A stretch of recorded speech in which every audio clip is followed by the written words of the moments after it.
All right, so this is our first audio podcast or news, depending how you're listening or watching to this. Caesar and I are down here in Vegas right now, doing some work for the Car Collective channel. Been a good trip so far, in my opinion. Yes. It's been really fun. We've been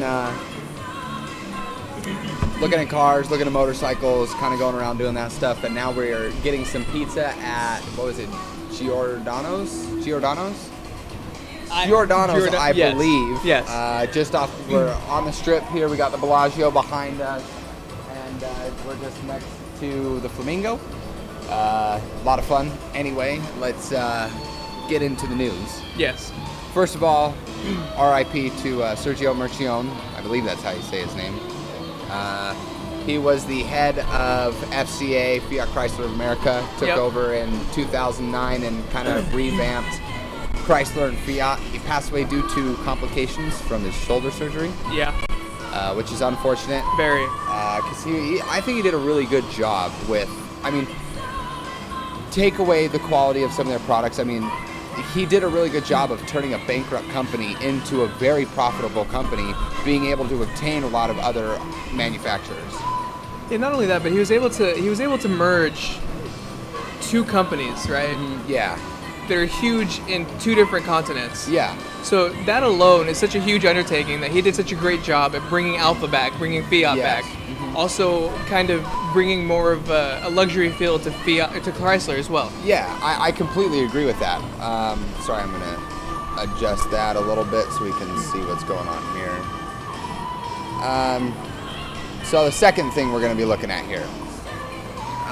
Lamborghini just obliterated the Nurburgring Record. They beat the Porsche GT2 RS by more than 5 seconds. Yeah. Which Porsche previously beat Lamborghini by a few seconds there, but Lamborghini retook the record. The Aventador SVJ, which hasn't been released yet, did it in 6 minutes and 44 seconds. That's impressive. Very impressive. And it makes me, it's great for Lamborghini, and I love Lamborghini, but I'm a Porsche fanboy.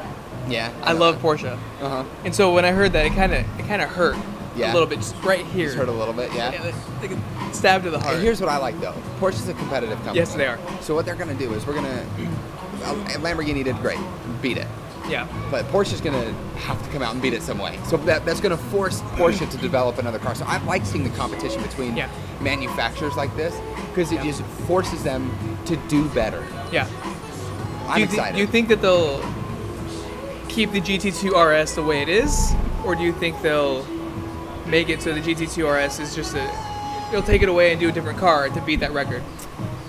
I think they're going to keep the GT2 RS. The GT2 RS is what it is. Yeah. And I think, because we haven't seen the Porsche 911 hybrid. Yeah. I don't think they're going to attack a record with that, but they're going to start developing their hybrid technology for it. Yeah. And come the 918 replacement, we could see it. Or come even a GT3 RS later on, like a hybrid GT3 or something like that beat it. There's so many options that Porsche has. It's kind of tough when you just release these cars. And Lamborghini was fortunate enough to do it with the Performante. Yeah. Porsche beat it. They were fortunate enough to have that backup for the Aventador still, and go into development to take that record back. But I think, honestly, Porsche, there's a 918 replacement that's coming up. We have the hybrids coming in the 911s that we see. There's a lot of opportunity still for Porsche to take it. I agree with that. To say that Porsche maybe already has a car that's being developed that we don't know about. Exactly, Zuffenhausen has all these secrets that we don't know what's going on. Yeah. I'm not too worried about it. There's other manufacturers that could try and chase it as well. Yeah. But I like seeing these cars beat each other's records because it forces everyone to be better. I like seeing that competition. It's just great for manufacturers. It's great for the consumers. It's good all around. Yeah. So moving on, talking about these fast cars, the McLaren P1, its replacement, has been talked a lot. There's been a lot of stuff going around on the internet about it. Yeah. It's obviously going back to the original F1 3-seat layout. Yes. What are you thinking? I feel like what McLaren is going to do with that car is they're going to bring back, because don't get me wrong, the McLaren P1 is amazing. Yeah. But I don't feel like it reached the status that the McLaren F1 did. I agree. I feel like that BP code name, BP23, yeah. is going to be the car to bring McLaren back in to that F1 status. You think so? I think so. See, I think the P1 would have. Yeah. But it was the LaFerrari, the P1, the 918. So instead of being praised for what it was immediately compared. Which, I mean, that's kind of where the market's at now. But that's what the F1. You couldn't compare with anything. No, you couldn't. F1 was the F1. That's true. And the P1 came out, and it was immediately compared because that's what the consumers want. They want to know what's better, what's faster, what's quicker, what's cooler, what's more wild. And so it was unfortunate for McLaren, but it is what it is. Yeah, and there's also, you think about it. I mean, the P1's not that old. Yeah.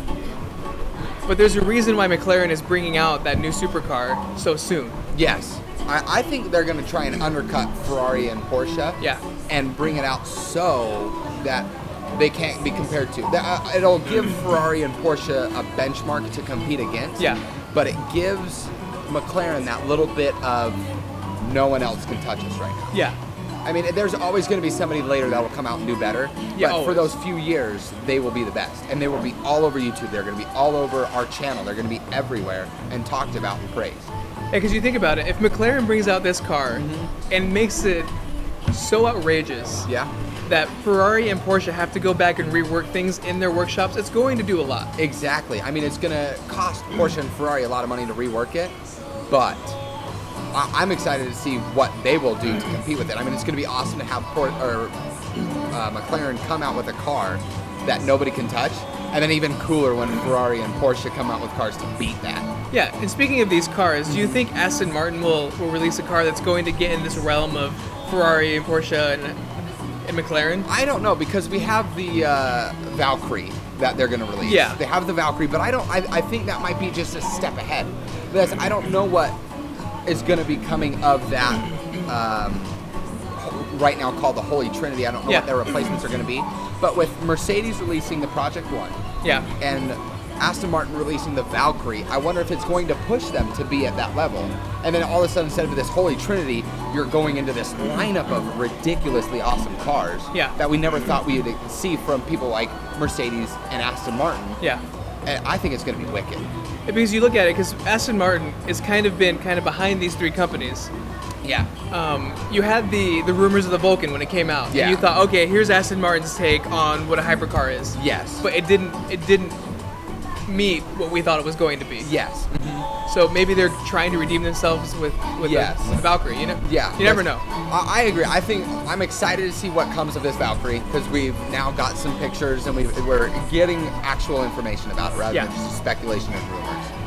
I think getting together with Red Bull to do the hybrid terrain from the F1, I really expect a lot from that car. Yeah. Just like I do with the Project One. Yeah.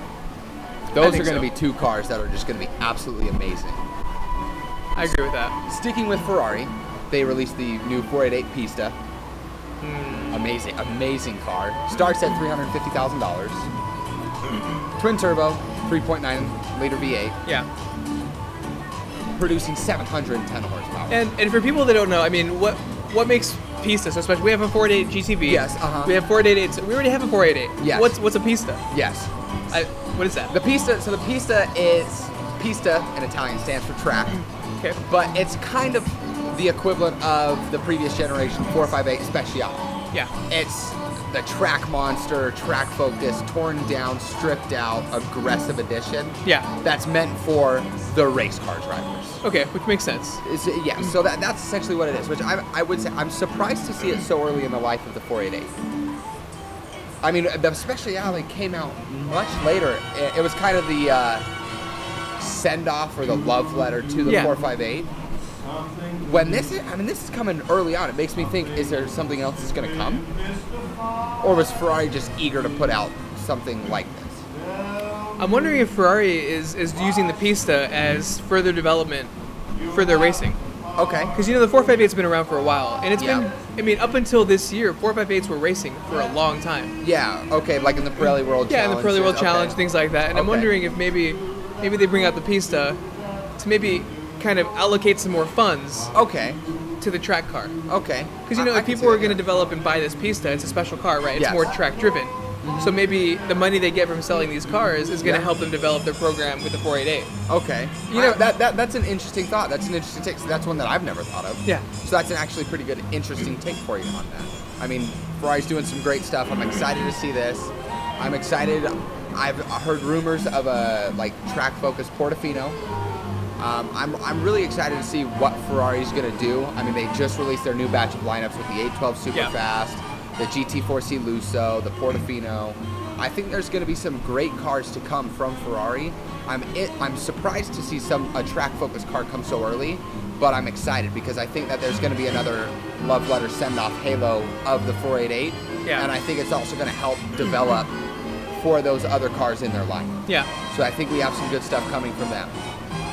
We're going to do a switch here, talking about cars for a little bit, so let's go over to motorcycles. Because this channel, as we all know, are the whole car collective company, media, entertainment. It's about more than just cars. Yes. It's motorcycles, scooters, anything with motors. We're trying to reach out to another audience because they're out there, and I feel like they're struggling to find somewhere. So talking a little bit about motorcycles, I think the biggest deal that happened in motorcycles in the past few months is Ducati doing that V4. They've had the V4 in their MotoGP bikes. They've had it for a while, and they did do that Desmo Sedici back in 2006 or 7 or something like that. Yeah.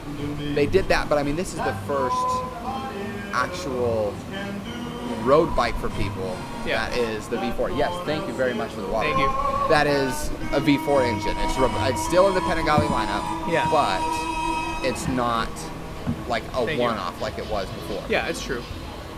I mean, I'm not a huge bike person. I mean, I'm getting into it. Yes, So when we talk about Ducati, is there a bit of a wonder why they're not dominating the MotoGP circuit?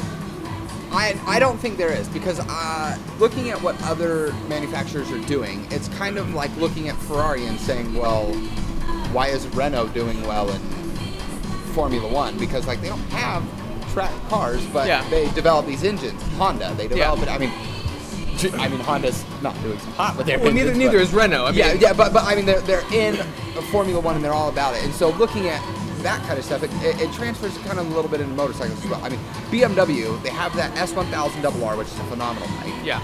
But it's not even in MotoGP. No, it's not. It's the dominant manufacturers are Ducati, Yamaha, and Honda. I'd say are the three big ones. And it's because if you look at people like Yamaha and Honda, they have the funds to do it. They have the funds to support it. They have the funds to develop that kind of stuff. And they can get the riders. They can get Marc Marquez and Valentino Rossi.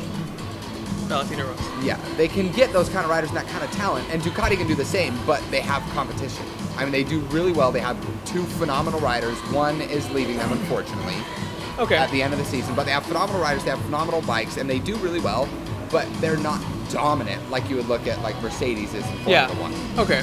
So this V4, it's exciting to see them take that race motor that they've had for so long and put it into a street bike that you can get for $20,000 rather than paying the $70 or $60 that originally came with the Desmo Sedici. It's exciting to see that come to the road. Just a few specs on it. You have 214 horsepower coming out of their 1100cc V4 engine, which is a smaller engine from their V-twin. They had the 1300, 1299. That was the previous Panigale, and they replaced it with a smaller V4, bringing out more power. Sounds phenomenal. Yeah. And it's just exciting to see. It is. I mean, because how long was the Panigale out? That lasted how long? So it originally came out in 2011, which is the year of my 1199. Yeah.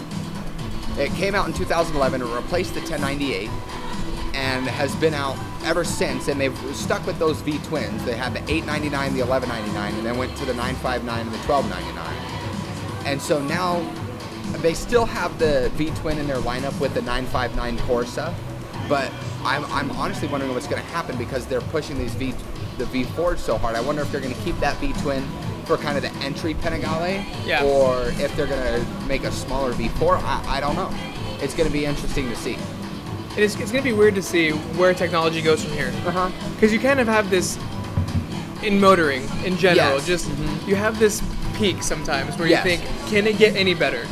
And then what's next? It always does, though. Yes, it does. And so, like, in motorcycles, over the past 10 years, I mean, you didn't have cruise control. You didn't have Bluetooth helmet capability. Yeah. You didn't have all of this technology that all of a sudden, Ducati on their bikes and even other manufacturers like BMW, they have those things. Yeah. Cruise control. They have Bluetooth capability. They have a lot of phenomenal stuff. They even have, like, those track apps where you can see your lateral lead, which is amazing. And you never would have thought to have that 10 years ago. Those were thousands of dollars equipment that you had to add onto your bike. Yeah. And so it's cool that it's becoming standard now. Yeah. And I just kind of like cars, which I think we kind of had this peak in cars about 5-ish years ago when we kind of hit the peak and then we stepped over that next line into this new wave of technology with fast cars and what they're bringing to the table. And I think they're starting to do that now with motorcycles just within the past 2 or 3 years, bringing out some of the technology that they have. I mean, traction control wasn't big on motorcycles until recently, and now it's and it's still not even a, what's the word I'm thinking of? It's still not a standard equipment option that comes on the bikes. I mean, you can select this model with or without ABS. When on cars, that's now just, you have ABS. Yeah.